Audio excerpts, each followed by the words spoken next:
Okay, so hi everyone. I'm sure when I ask you to think of a farm, most of you would think of pigs, chickens, sheep, and maybe a big red barn. However, I'm going to be talking to you about a farm many of you may have never knew existed before.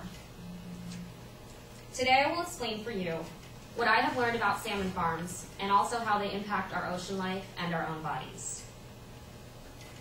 While I'm sure many of us are aware of the health benefits of eating salmon, are you aware of the type of salmon you're eating, whether it was bred on a farm or caught wild in the ocean? I believe that it's important to understand the process that your food took in getting to your table. Salmon has always been one of my favorite foods, and I used to eat a lot of it. When I found out that there was even such a thing as salmon farming, I wanted to know where the salmon that I was eating was coming from. Upon doing some research, I found out a lot of interesting things that I'd like to share with you today. Today I'll discuss what exactly salmon farms are, the differences between wild and farm salmon, and also the concerns that salmon farming creates. The first thing that I'd like to do is to highlight what exactly a salmon farm is for those of you who have never seen one. And I think that the best way to do this is just to show you a picture. So on the top left here, you'll see a picture of a pretty common salmon farm. And as you can see, these are basically just large cylindrical forms in the middle of the ocean with open nets underneath. To give you an idea of just how many salmon they can pack into one of these farms, in just 10 of these rings, they can fit up to 1 million salmon, worth over $10 million. So salmon farming is a very high business industry. In fact, in 2007, it was valued at over $5.4 billion.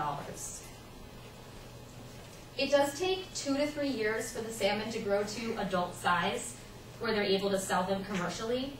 So it's not like a quick turnover process. It actually does take 3 years before they're able to sell the fish and make the money that they've been sitting on. And the photo in the bottom right is just a closer-up image of one of the rings with the feeding apparatus in the middle. Now, salmon farms aren't just located anywhere.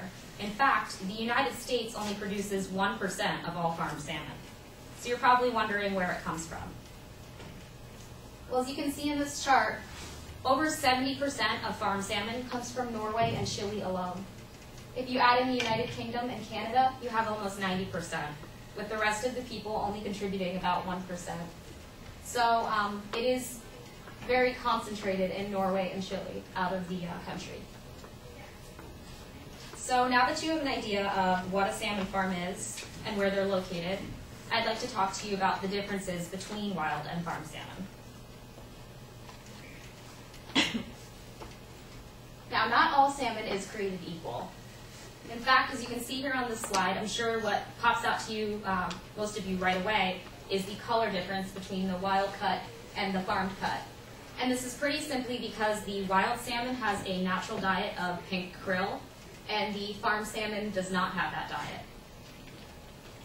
In fact, as Linda Forrestal, author of Is There Something Fishy Going On Here, put it, almost 100% of all farm salmon is artificially colored with a chemical called campazanthin, in a process sometimes called color finishing.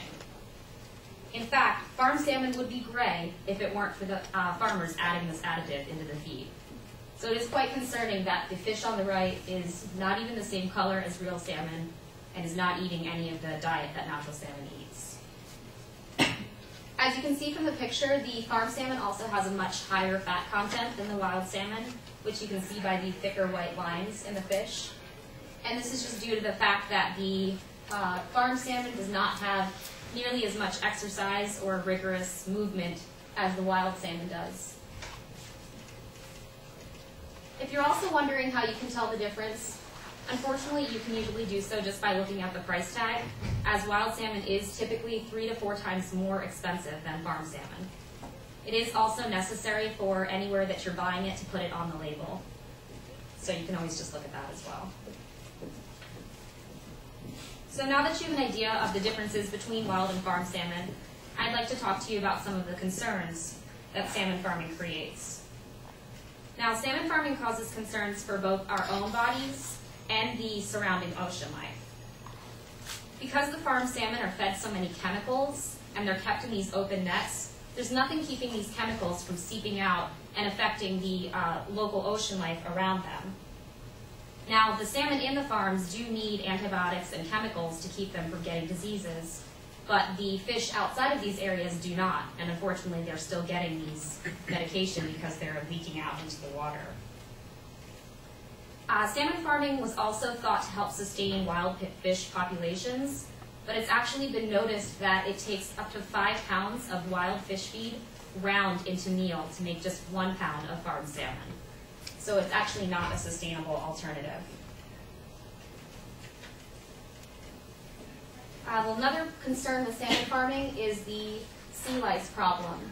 On the top here I have 2 pictures of young salmon, and as you can see they do have sea lice on their bodies. Unfortunately, just 1 sea lice on a young salmon can be fatal because their gills haven't properly developed, and these sea lice basically just eat right through the skin. And on the bottom here you see a fish that's pretty much just covered in these.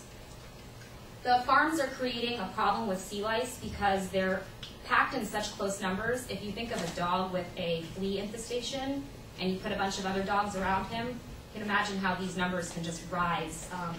It's the same thing with sea lice. In the farm populations, just 1 sea lice can rapidly grow into huge numbers overnight. As Amy Carroll from the Alaska Department of Fish and Game stated, fish farming as it is currently practiced allows adult salmon to be reared in static mesh pens near juvenile wild salmon's migratory group. Wild salmon close to fish farms are 73 times more likely to suffer from lethal sea lice than juveniles not adjacent to fish farms. So sea lice is becoming a very big concern for our wild salmon populations. And I have this cartoon here, which is just an enlightening way of showing you what I've been talking about. Basically the fish in the fish farm and all their pollutants leaking down and affecting the wild fish swimming by. So today I've talked about what salmon farms are, the differences between wild and farmed salmon, and also the concerns that salmon farming creates, whether it's for the ocean life around them or our own bodies when we eat these things. I hope that you learned something interesting and new today. Thank you.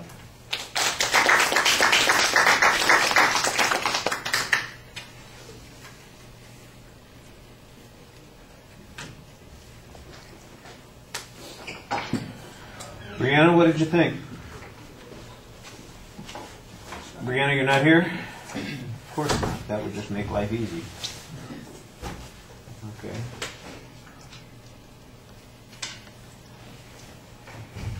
Oh, who have we missed in the past that we could do a make good on? I didn't do mine, so can I just do it? Yeah. Because I was actually doing it. Yeah. Okay. I think that it was really well planned, and the organization was good. She had really good transitions. The slides were good too, because she would go from one picture, and when she was done they would move to a white screen, so it's not distracting and she leaves it on the slide if she's not talking about that topic. And I thought that it seemed really well planned out, because she had no trouble with pronunciation, and everything just flowed really well, and I think it went good. Yeah, all the technical stuff is really solid.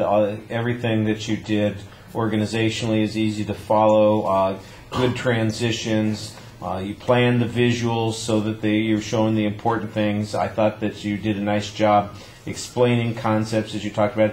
Very minor criticisms. I thought the source citations started off pretty well. Later in the second point, they weren't quite as thorough. You came back to them in the third point. I think I could use a little bit more background on the, although not sure I want it, on the sea lice, because that just seemed like something I'd never heard of before, and I was also kind of wondering why it is that they put the farms anywhere near where the wild salmon would be migrating. There may be a reason, maybe that improves their productivity or something like that. I don't know, because if that is a problem, you get the cross-contamination issue that's going on that you're talking about. Well, why don't they just put the farms someplace else where they don't have that problem? Maybe there are political issues or jurisdictional issues or financial issues or something like that. I would have liked to have known a little bit more than that. And the idea of eating gray salmon is just disgusting. All right, thank you.